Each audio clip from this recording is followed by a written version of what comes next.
저희가 지금 알고 있는 아토피는 대체로 아이들, 그러니까 소아의 피부 질환인 걸로 알고 있습니다. 네네. 실제로 소아들이 많죠, 선생님?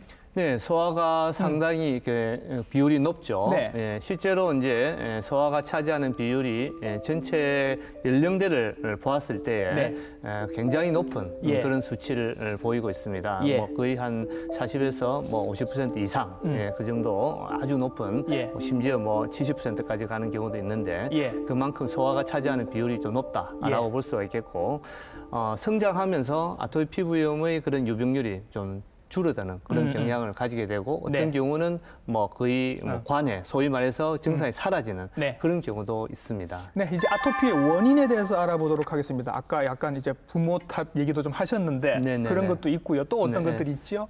구분을 해서 한 4가지 정도로 한번 생각을 해볼 수가 있는데요. 첫 번째는 한 유전적인 요인들을 볼 수가 있습니다. 그래서 부모님으로부터 타고나는 그런 유전적인 소인 이런 것들이 있을 수가 있겠고요. 다음에 이제 두 번째로는 우리가 지금 많이 알고 있는 그런 환경적인 그런 요인이 있겠죠. 실제로 우리가 뭐 살다 보면은 요즘에 여러 가지 알레르기를 일으킬 수 있는 요인들이 많이 있지 않습니까? 환경 호르몬들, 그렇죠. 뭐 중국에서 오는 뭐 여러 가지 뭐 황사, 미세먼지 이런 것들, 오염된 물질이라든지 또 요즘에 뭐 새집 증후군 뭐 이런 것들도 있지 않습니까? 그렇죠? 그런 어떤 여러 가지 알레르기를 악화시킬 수 있는 실내외 그 공해 그런 물질, 미세먼지 이런 것들도 영향을 줄 수가 있겠고요. 요즘은 애완동물들 얘기도 나오더라고요. 그렇죠.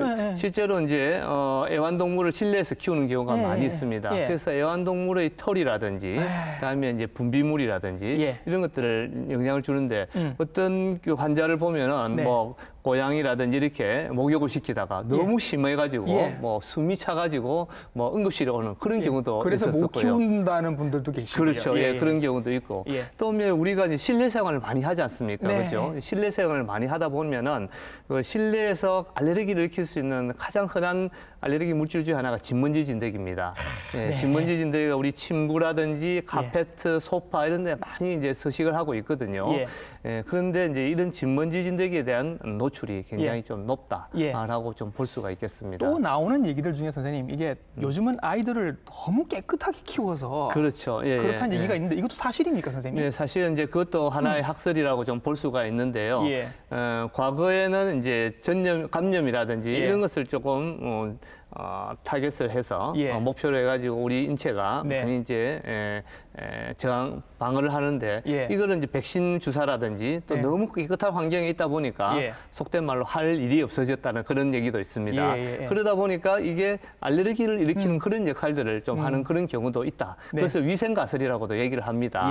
그다음에 또 여러 가지 원인들 중에 지금 뭐 면역학적인 이상 이런 게 있습니다. 네, 면역학적인 조금 어려운 얘기가 될 수가 있는데요. 이제 이것도 일종의 본인이 가지고 있는 그런 체질적인 부분이라고 볼 수가 있습니다.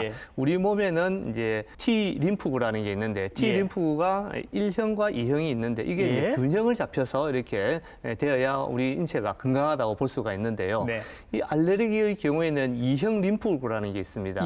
그게 너무 이렇게 우세하게 발달을 하게 됩니다. 그래서 이 2형 림프구가 어떤 알레르기를 일으키는 우두머리의 그런 역할들을 하게 되거든요. 그래서 이 림프구에서 분비되는 여러 가지 지령 신호들이 그 알레르기를 일으킬 수 있는 알레르기 염증 세포들을 활성화시키는 그런 역할들을 합니다. 요즘 또 나온 얘기는 이거 얘기입니다. 피부 장벽이 아토피가 있는 분들은 정상인들하고는 좀 다르다. 피부 장벽에 대한 얘기, 이거 좀 해주시죠. 피부 장벽의 이상이라고 얘기를 하는데 이 피부 장벽의 이상이 실제로 물리적인 그런 차단을 하고 방어를 하는데 아주 일차적인 그런 역할을 하는데 피부의 가장 큰 역할이죠, 사실은. 그렇죠. 그게 이제 이상이 있는 경우가 있습니다. 그래서 이제 피부 장벽 자체를 제대로 못하는 그런 유전적인 소인을 가진 사람도 있고요. 또 염증이 계속 생기다 보니 이제 그게 허물어지는 그런 경우도 있습니다. 어쨌든 이 피부 장벽에 이상이 생기면은 알레르기 물질이라든지 그다음에 바이러스, 세균 이런 쪽의 감염에 굉장히 취약하게 되죠. 이렇게 되면은 염증이 갈수록 심해지게 되고 또 알레르기, 아토피 증상 이런 것들이 함께 일어날 수가 있습니다. 그렇죠. 이제 우리가 그냥 눈으로 보면 사실 뭐 이 피부나 내 피부나 뭐가 다를까 싶은데 현미경으로 보면 지금 그림으로 보신 것처럼 저렇게 크게 차이가 납니다. 맞습니다. 이게 이제 어떻게 보면 벽돌이 깨끗하게 이렇게 정리가 안 되고 약간 부실 공사가 된 것처럼 그렇게 보이는데요. 그러면 선생님 이게 내가 타고나게 이렇게 부실공사인 피부를 타고났다고 하면 보수공사도 가능합니까, 선생님? 당연히 해야죠. 뭐든지 공격을 하면 거기에 대해서 방어를 할 수 있는 그런 어떤 그 장치를 마련해야 안 되겠습니까? 가장 중요한 게 피부 보습입니다. 피부 보습. 장벽이 허물어져 있는 부분을 보수를 해야 되는 거죠. 보수를 하는 가장 중요한 것이 이제 보습제 사용하는 거, 피부 보습이 가장 중요하고요. 그다음에 이제 불필요한 그런 물질들을 제거하는 그런 작업이 필요한데 그게 바로 목욕입니다. 목욕. 그 목욕을 통해서 피부에 나쁜 물질을 제거를 하고 청결하게 하는 그다음에 보습을 하고 자, 이렇게 해서 보습 얘기는 제가 좀 이따가 또 한 번 더 얘기를 하겠습니다. 워낙 중요하기 때문에.